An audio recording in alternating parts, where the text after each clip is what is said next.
Buenas noches, mi nombre es Paloma Soriano y les voy a presentar un caso similar al caso Enron. Les voy a hablar acerca del caso WorldCom. Era considerada la segunda mayor compañía telefónica de larga distancia de Estados Unidos.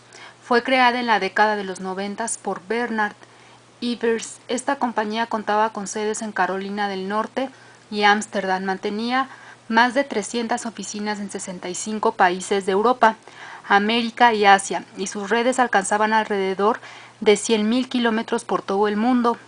Su red de asalariados era casi tan vasta como su infraestructura, con más de 77.000 trabajadores distribuidos en 65 países.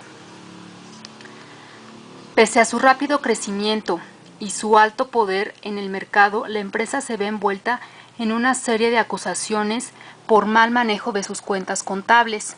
En julio del 2002, este fraude sale a la luz pública. El agujero formado por las distorsiones contables ascienden a $100.000 millones, dejando pérdidas para sus accionistas de $180.000 millones aproximadamente.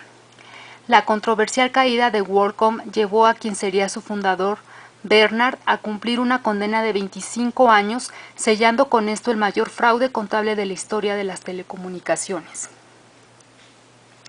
El desarrollo. El mal manejo de las cuentas de la compañía inicia en el año 2000, año en el cual el sector de telecomunicaciones entró en crisis. El intento de la compañía por mostrarse solvente le llevó a realizar varias maniobras fraudulentas. El fraude contable consistía en registrar como inversiones de capital algunos gastos corporativos, demorando en el tiempo el impacto sobre el cuadro de resultados, que a pesar de no afectar el flujo de la compañía, hizo que mostrara ganancias en lugar de pérdidas, ocultando un agujero financiero de $11.000 millones mediante las cuentas de gastos de inversión. Dichos gastos deben ser inmediatamente reconocidos en el periodo en el que tienen lugar, a diferencia de los gastos de capital que puedan legítimamente ser contabilizados y depreciados a lo largo de su vida útil.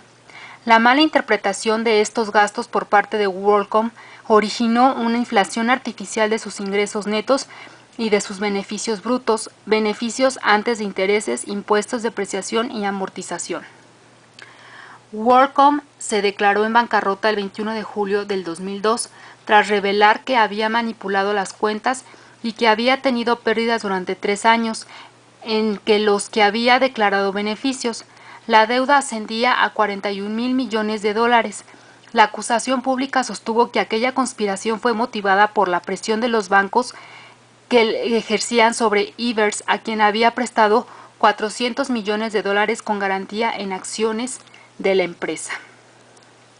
Finalmente, las conclusiones sobre este caso es que al pensar que la moral y ética se van disolviendo en los altos mandos, se desencadenan hechos fraudulentos, engaños, falsificaciones, estafas, etc., que con el tiempo se llegan a descubrir traduciéndose en problemas judiciales y el deterioro de la imagen empresarial en general ante la sociedad.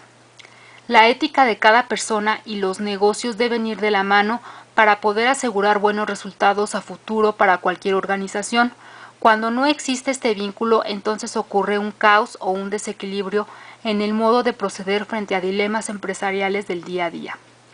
La falta de regulación de los mercados financieros y la debilidad de los organismos controladores constituyen una amenaza para la economía en general y refleja la volatilidad de los mismos. Esta es mi aportación. Muchísimas gracias.